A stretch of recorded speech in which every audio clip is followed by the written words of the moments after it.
Bueno, buenas tardes. Estamos en estos encuentros escénicos que se han dado a llamar de teatro latinoamericano.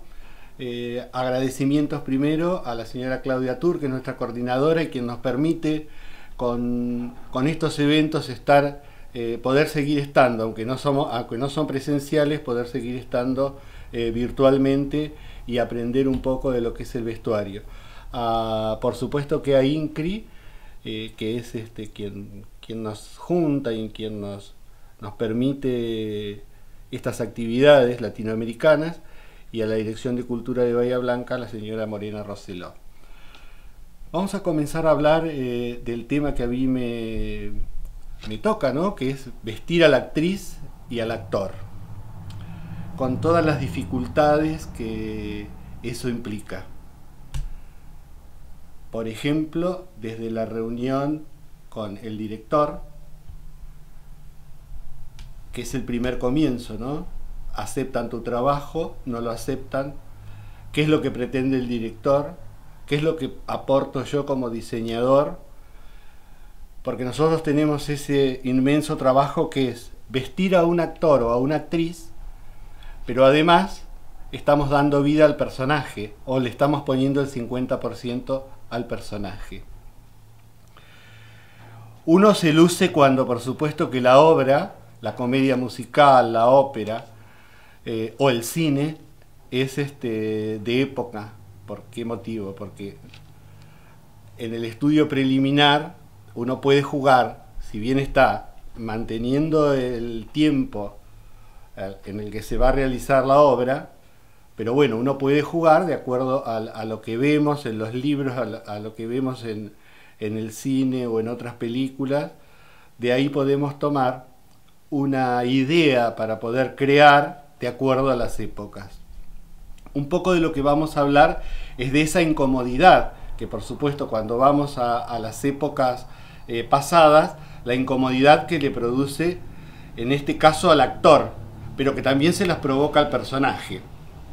O lo ayuda, otra de las cosas es, o lo ayuda a ser un personaje con un movimiento diferente. Si estamos en el siglo XX, no es el mismo que en el siglo XVIII o en el siglo XVII.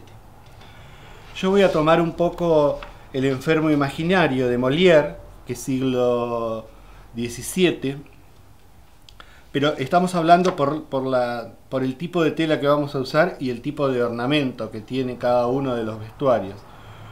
Si hablamos en el masculino, venimos desde la gorguera, las mangas acuchilladas, calzón corto, volados, puntillas, bueno, gorro, capa. Eso todo hace a que el actor deba moverse de otra manera.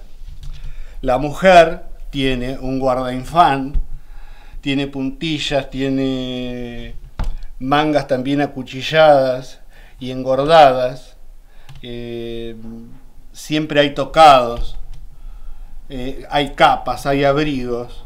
Bueno, entonces todo eso hace que la actriz tenga que moverse y tenga que caminar y estar dentro de la escena con los movimientos que por supuesto marca el director de otra manera.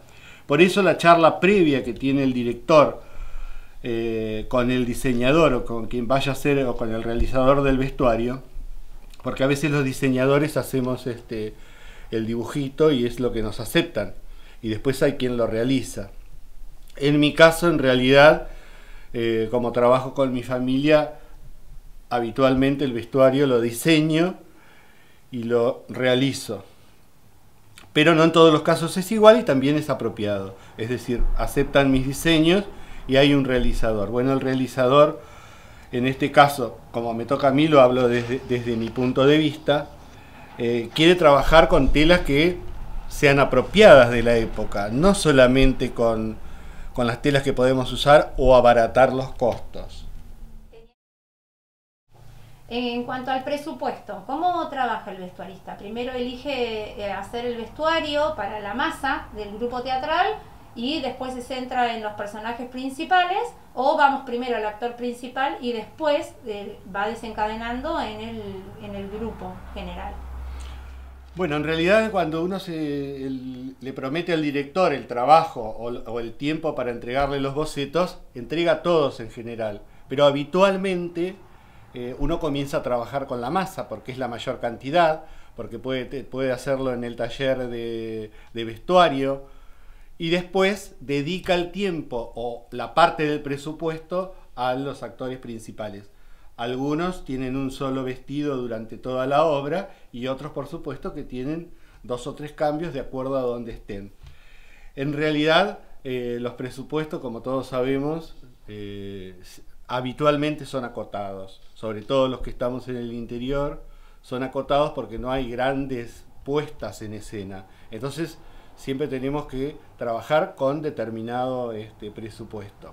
¿Qué ocurre con eso? Por ejemplo, quiero mostrarles justamente con esto que tengo, que fueron asaltados algunos contenedores que ponen fuera de los lugares donde se venden telas o de las tapicerías. Entonces el rezago, por ejemplo, si le quitan a un sillón todo el gobelino, esa parte se desecha porque no sirve, porque le están cambiando el tapizado, lo están retapizando. Entonces nosotros nos metemos en el contenedor y vamos juntando ese rezago, que en este caso tengo 2 para mostrarles, ese rezago que quedó dentro del contenedor en estos espacios. Por supuesto que esto tiene las tachas, tierra del tiempo que se le pida.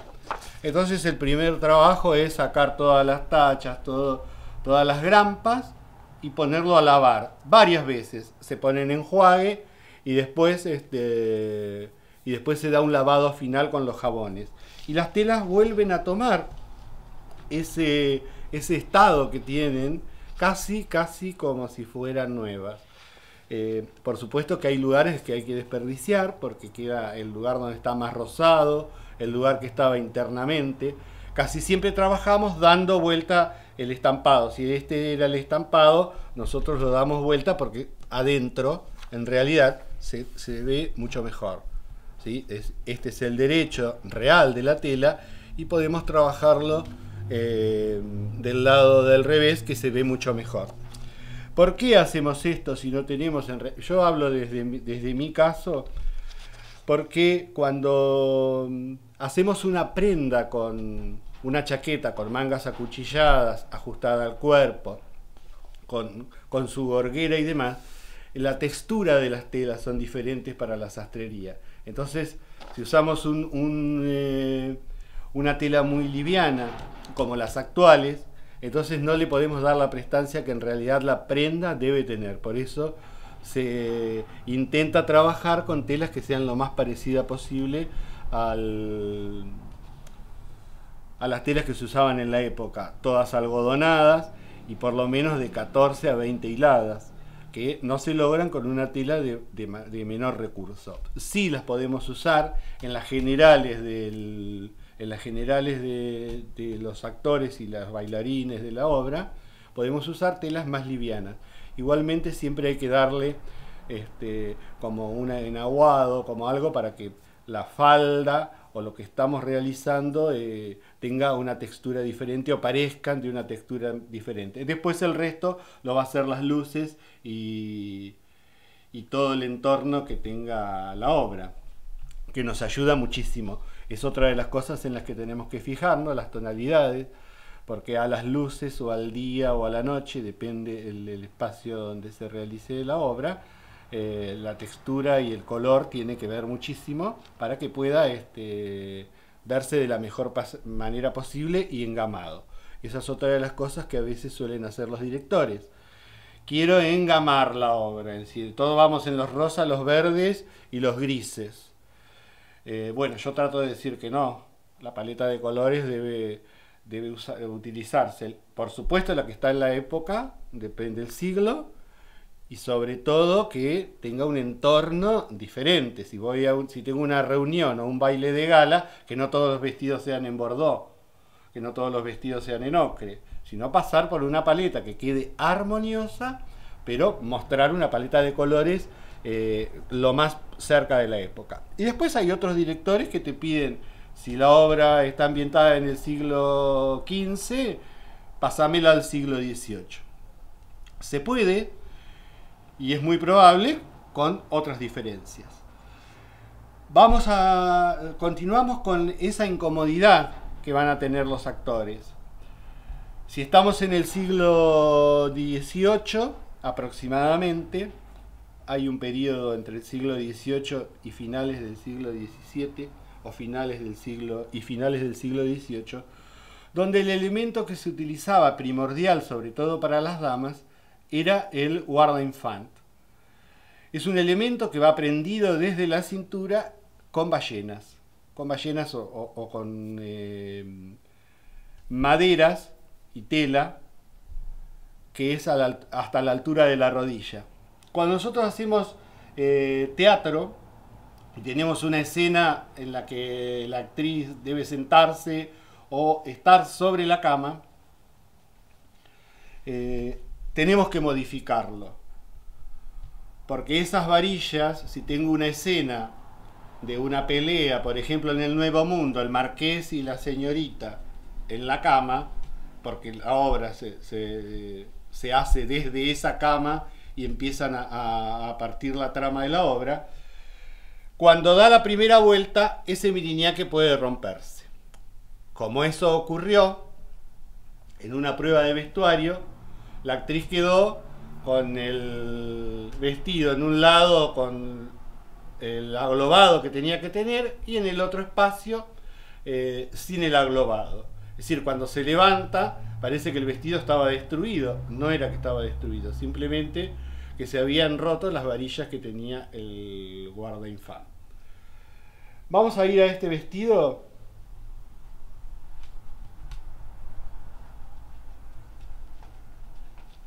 Bueno, acá tenemos un vestido del siglo XVIII.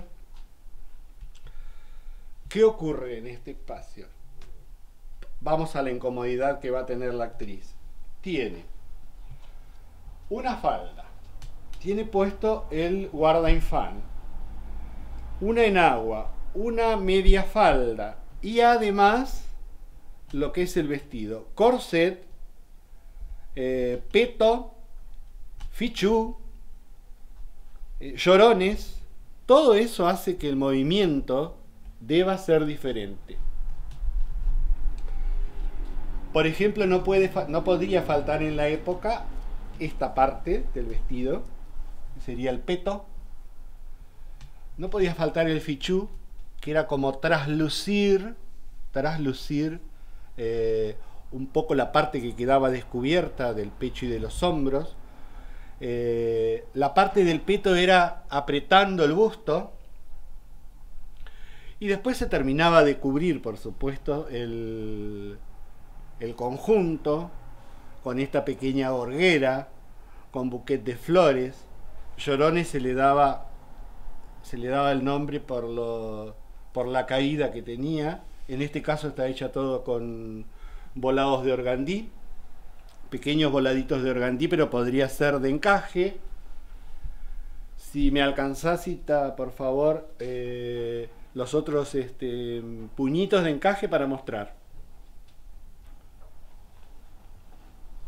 Después lo cortamos, no hay problema. Bien. ¿No? Es decir, podrían ser puños más pequeños, depende el horario en que usaban el vestido. Tenemos un vestido más o menos de la media tarde, porque se cambiaba 6 o 7 veces. En el caso del peto, ¿cómo lo adaptamos para que escénicamente se vea tal cual era en la época? Como vestuarista, ¿cómo adaptamos el peto para que se vea desde abajo como si fuera real de la época? Bueno, en realidad los petos, está muy bien la pregunta que haces, los petos se prendían con alfileres. Estéticamente un libro de historia de la moda habla de eso. El peto estaba tomado a esta parte de la falda, esta por ejemplo, ¿ven? Que viene desde el hombro hasta el final del vestido. Entonces esta parte que es el peto, esta que les mostré, con esta incomodidad que tiene y las ballenas, esta parte estaba tomada con alfileres. Una actriz tomada con alfileres, con un movimiento diferente, quedaría desprovista del traje. Entonces Esto se cose, se pega a lo que sería la parte del vestido y se busca la botonadura. Puede ser con botones. El final del siglo XVIII, en 1790-95, aparecen los botones. Están desde antes, pero es como que los ponen en la moda. Es decir, lo toman de los hombres, porque en realidad las chaquetas de los hombres, los ternos de los hombres tenían toda la botonadura a ambos lados, y después entonces va pasando un poco a los trajes de dama, de mujer. Entonces, para responder correctamente a tu pregunta, es esta parte que sería el peto, que estaba tomado con alfileres. Nosotros, para poder realizar un vestuario cómodo o darle la comodidad a la actriz, lo cosemos, lo tomamos a la otra parte del vestido. Entonces quedaría, si desabrochamos, imagínense que no es fácil desabrochar, ¿cómo será si nosotros le ponemos alfileres o cinta corsetera? ¿No? Entonces desabrocha y se coloca el vestido como de una sola pieza. De una sola pieza no, primero tenemos que colocar la enagua, la sobrefalda o la media falda y la totalidad del vestido. Bueno, cuando hablamos de fichú es simplemente un pequeño chal. En este caso es de organza de plumetí porque es para un vestido más de calle, de polonesa. En realidad se usaba para la salida. Y en el caso de este vestido lo tenemos un poco más trabajado, con el mismo galón de organdí. Está todo trabajado y más bordado porque es un vestido para la tarde o la noche. Con respecto a los cortes de este vestido, por supuesto que las piezas de tela venían de 90 centímetros de ancho en el siglo XVIII, y nosotros intentamos de trabajar todo el vestido al hilo, como era en ese momento, y haciendo piezas de 90 centímetros.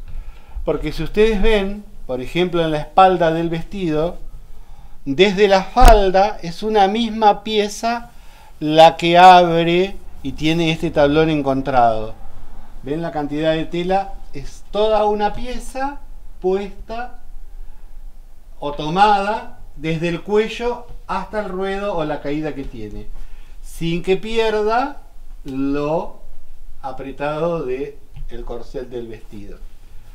En realidad esto se transforma en la moldería, porque desde la falda subimos hacia el corset, la introducimos dentro de la espalda del vestido.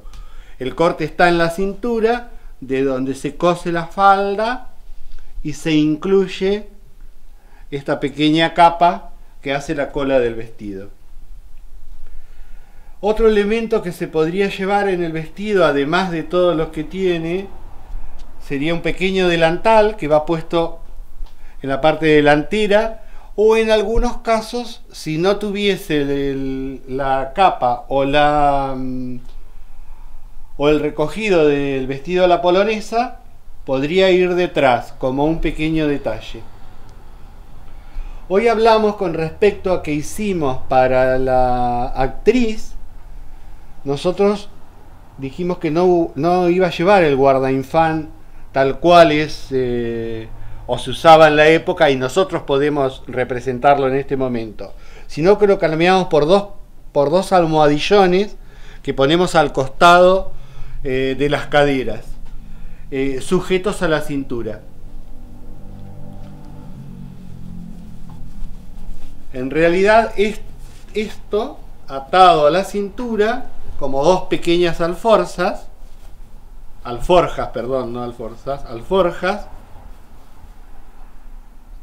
formarían lo que nosotros llamaríamos un guardainfant. Este sería un guardainfant teatral. La actriz se cae, se sienta y esto vuelve a quedar de la misma manera, ¿sí? Entonces cambiamos, le damos comodidad a la actriz y al personaje. En vez de tener un guardainfant hecho de ballenas y de tela, tenemos este que está solamente hecho con una friselina y armado, este pequeño armado que tienen con una guata con un relleno de vellón. y en realidad se termina de completar con la cadera de la actriz puesta a los costados. Esto terminado, el efecto que da visual es exactamente el mismo que tiene el vestido del siglo XVIII, simplemente que esto es mucho más cómodo y mucho más práctico para que lo utilice la actriz. Y para completar este traje del siglo XVIII, se usaban los grandes pelucones. También se realizan en este taller. Esto está hecho con 3 espacios de pelo. Tiene esta parte también con vellón para estirar el peinado y que sea lo más liviano posible. Y después, además de todo eso, tenemos un tocado. Este tocado es para ese horario de la tarde. Está realizado con organdí, con encaje chantilly y con los mismos detalles que tiene el vestido. Cuando vamos a un vestido de noche, a una fiesta de gala, una fiesta de disfraces, que eran muy de esa época, los peinados se exageraban, inclusive hasta con elementos, barcos, plumas, jaulas con pájaros. Todo eso podía ir dentro del cabello, dentro del peinado utilizado para esas grandes fiestas de gala. También en nuestro taller se realizan los zapatos, tanto como para hombre como para mujer. En este caso son de mujer. Acompañan a este vestido o al de la polonesa, que en realidad tiene estos tonos. Este vestido creo que tiene unos verdes, no creo, definitivamente tiene unos verdes de nubuck.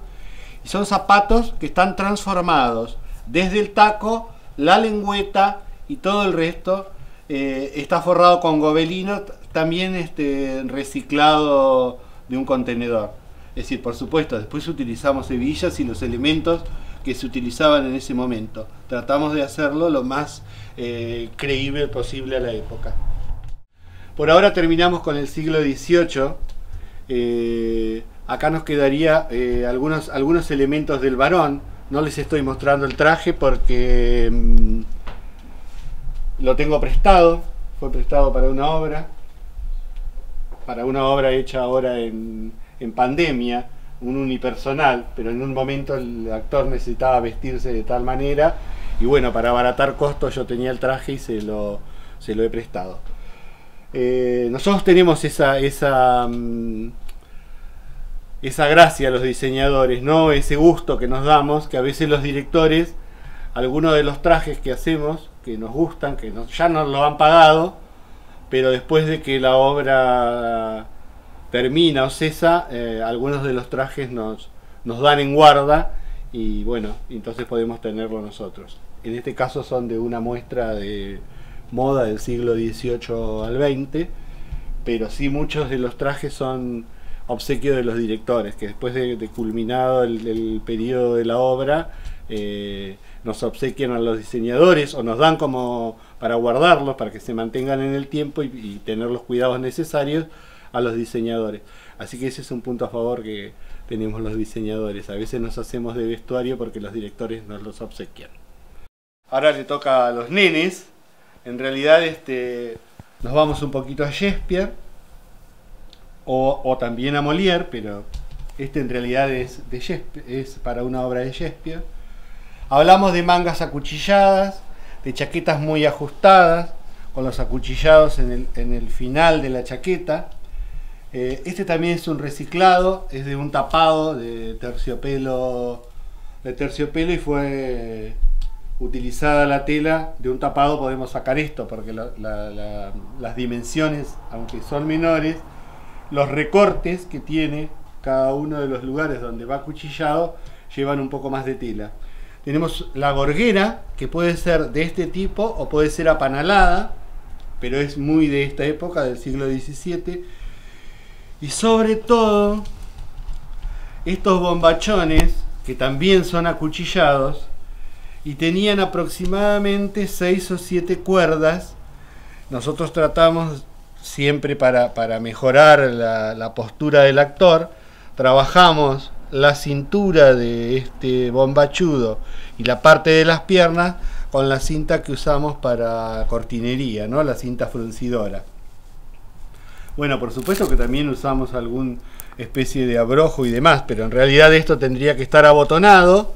Está hecha con la misma técnica y pasada a la moldería actual, a la moldería de esa época.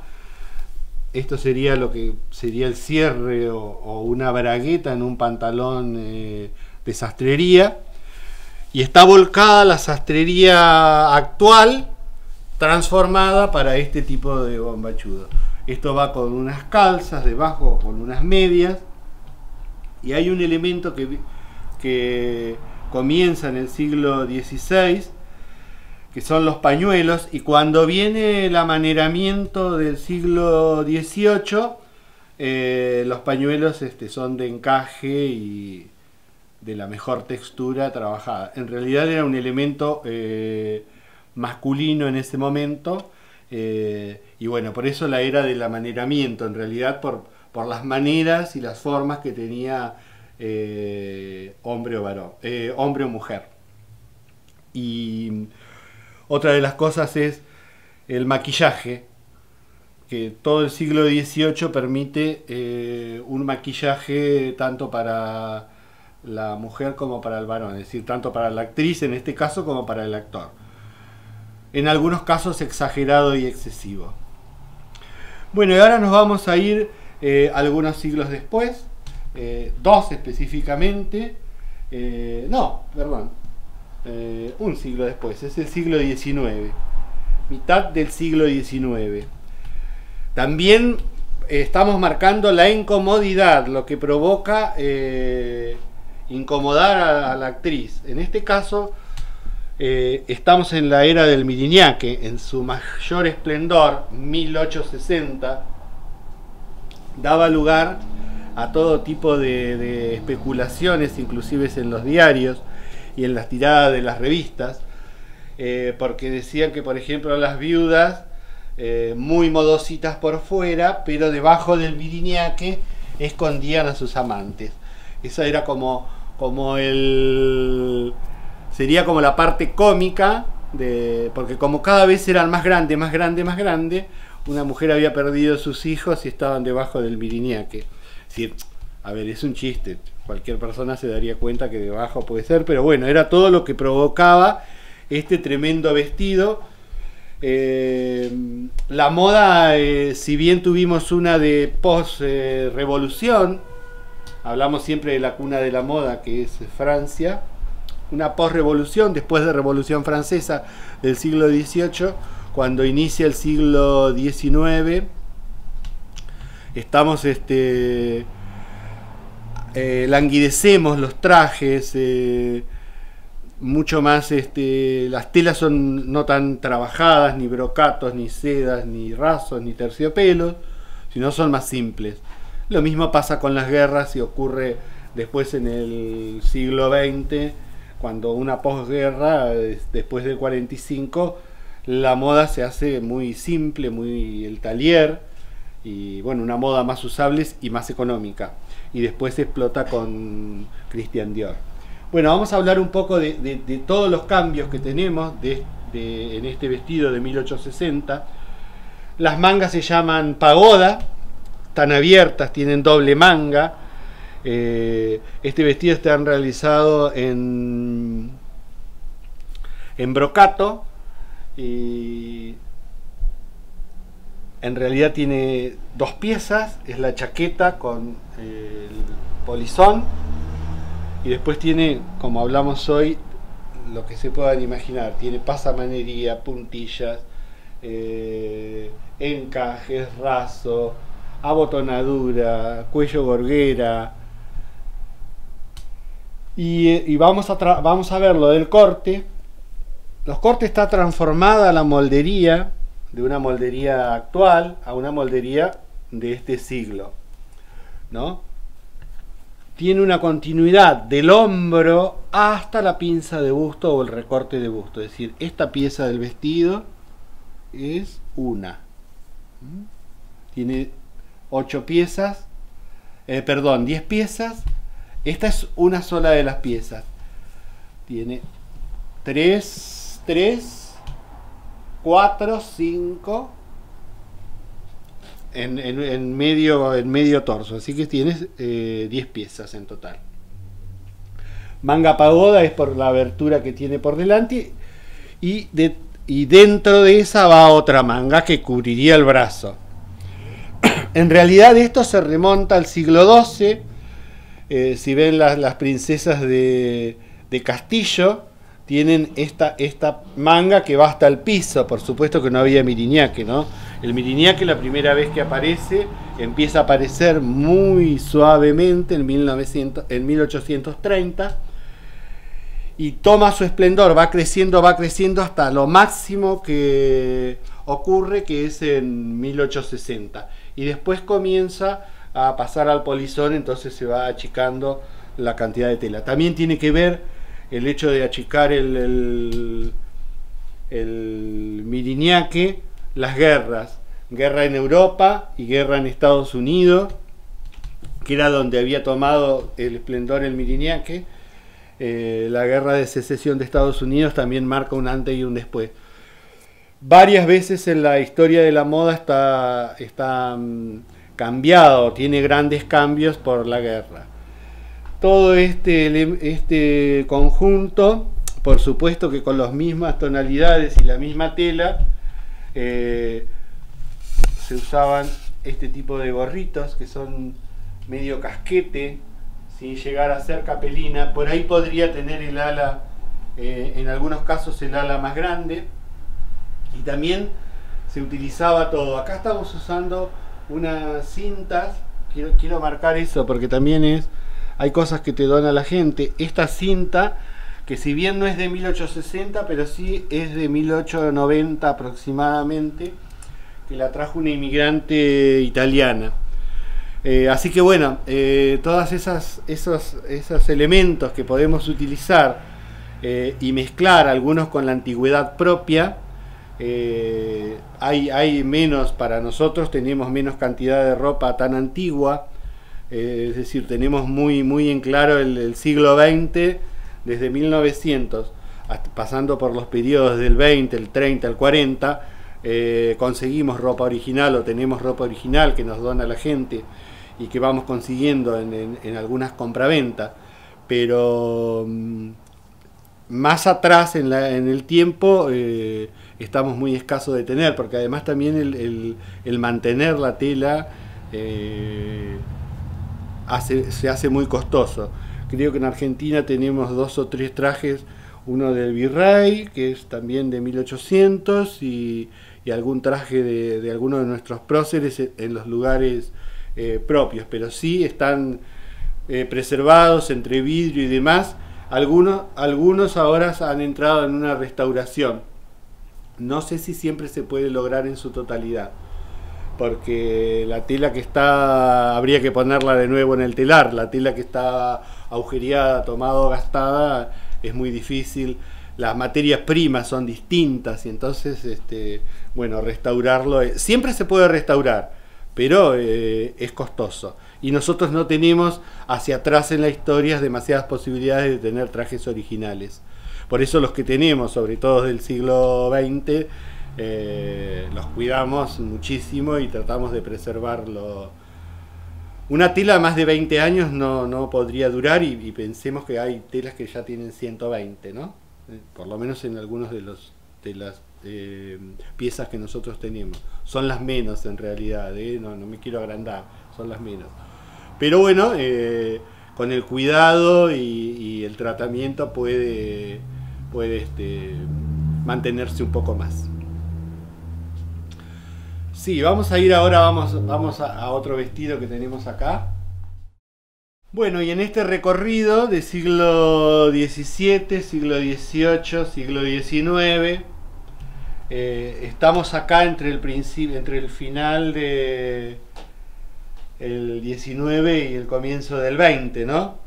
Esto sería la silueta S, es en 1890 aproximadamente, entre ese siglo. No varió demasiado en esos años, no varió demasiado la moda hasta el despliegue de los años 20, pero hasta el 13 aproximadamente seguimos con esto entre el inicio del polizón. Se llama figura S porque marca busto, ajusta muchísimo la cintura.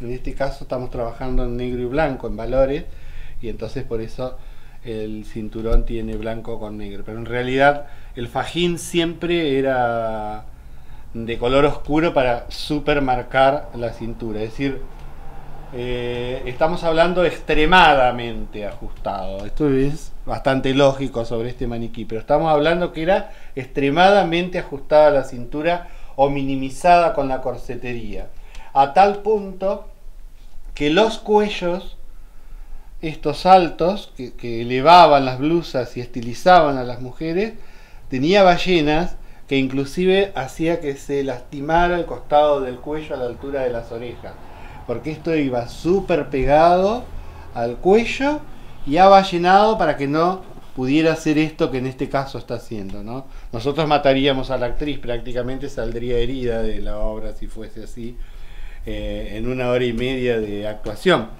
Pero de todas maneras esto era el estilo de lo que se vivía en ese momento. El cuidado del cuerpo, estrechez en la cintura súper marcada, que ni siquiera la habíamos tenido en el siglo XVIII. Entonces, bueno, vamos al polizón, se agranda un poco la parte de la espalda del vestido o el inicio de la falda a la altura de la cadera.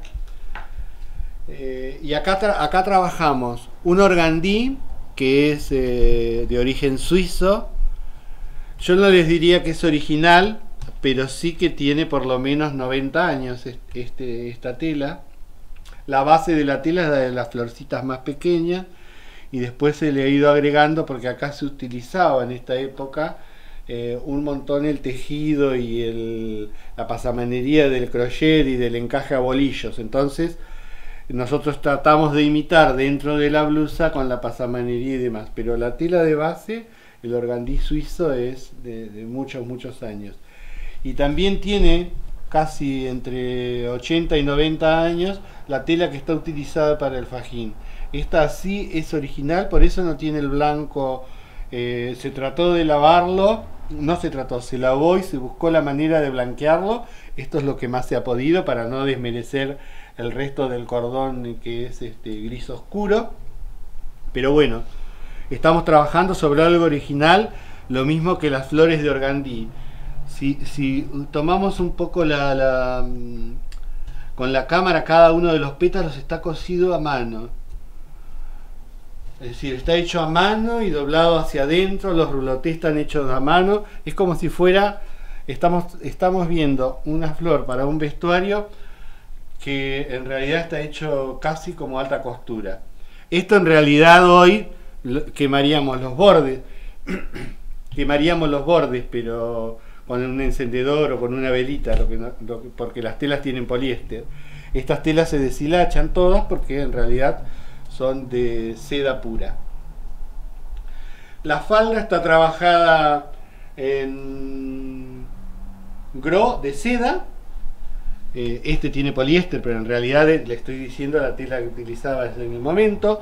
Está guardada, está endurecida con una enagua, está forrada por dentro, pero igual está endurecida con una enagua que está hecha de la manera que se hacían las de antes.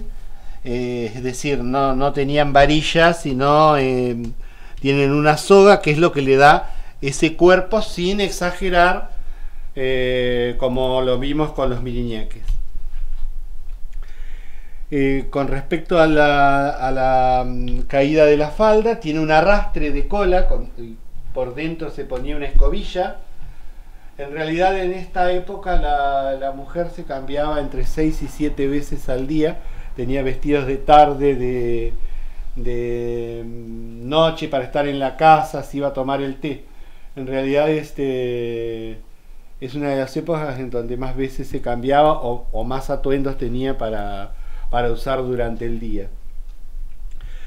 Este, si bien de todos los vestidos que hemos visto, es el que menos incomodidad le provoca a la actriz, ¿no? En este caso, porque es un vestido que se puede sentar, está almohadonado, como dijimos, el polizón, en vez de ser polizón de ballenas, está almohadonado, es un almohadón que está colocado a la altura de la cintura de la enagua y sobre eso se pone la falda. Es decir que seguimos buscando la comodidad de la actriz, pero en este caso específico, este vestido es mucho más cómodo que los que vimos anteriores, el del guardainfant y el del Miriñaque. El Miriñaque creo que es de todos el más incómodo de los que hemos mostrado en este momento, lo mismo que el vestuario de los varones con la falda acuchillada. Para completar este diseño de calle que hemos visto de inicio del siglo XX, y esto se va a usar casi hasta 30 años después aproximadamente, del 1900 hasta 1925 por lo menos, las capelinas. Después Coco Chanel empieza a minimizarlas y los gorros ya no tienen esos pájaros y las plumas, pero bueno, en este entorno del inicio de 1900, estos sombreros eran como muy opulentos y se utilizaban hasta para ir al teatro. Imagínense ustedes si en la fila de platea delantera teníamos a la señora con este sombrero, era imposible poder ver correctamente sin movimiento la función, pero bueno, era la moda, dice no incomoda, con esto se iba a cenar, comenzaban a ver algunos lugares para tomar el té y para comer, entonces como que estabas a la moda si llevabas sí o sí este sombrero o este tipo de sombrero. Y bueno, iniciados los años 20, con esta revolución que provoca Coco Chanel, va bajando la densidad del tamaño de los sombreros, si bien no del tamaño, porque en 1920 la capelina se utilizaba no con tanto ornamento, ¿no? Es decir, con menos plumas, solamente un pequeño detalle, y después tenemos un resurgir de muchos elementos en 1940. Y también minimizamos en ese momento la moda, es decir, es como mucho más de los años 30, pasando por los 40, que es la posguerra. Tenemos una guerra en el 19, los años locos que se hacen, en 1915, vuelven los años locos, que para la moda es muy importante porque hay un cambio trascendental, dejamos el corset, la mujer se libera muchísimo más. Y después de la guerra del 45, la Segunda Guerra Mundial, también la moda sigue siendo muy pobre, ¿no? En realidad muy sencilla, porque como todas las empresas, la de la moda está como venida abajo y comienza a tener un resurgimiento 3 o 4 años después con Christian Dior, que le da un cambio a la moda súper importante, que es el de los años 50, y donde hay muchas obras que están basadas en esa época. Va a ser un próximo capítulo. Bueno, muchísimas gracias, como agradecí al inicio, y ahora a los dos compañeros que he tenido hoy, a Cristian Rojas y a Itatibus Cairol, que nos acompañó y nos hizo las preguntas y me ayudó a armar esta muestra. Muchas gracias, nos vemos la próxima.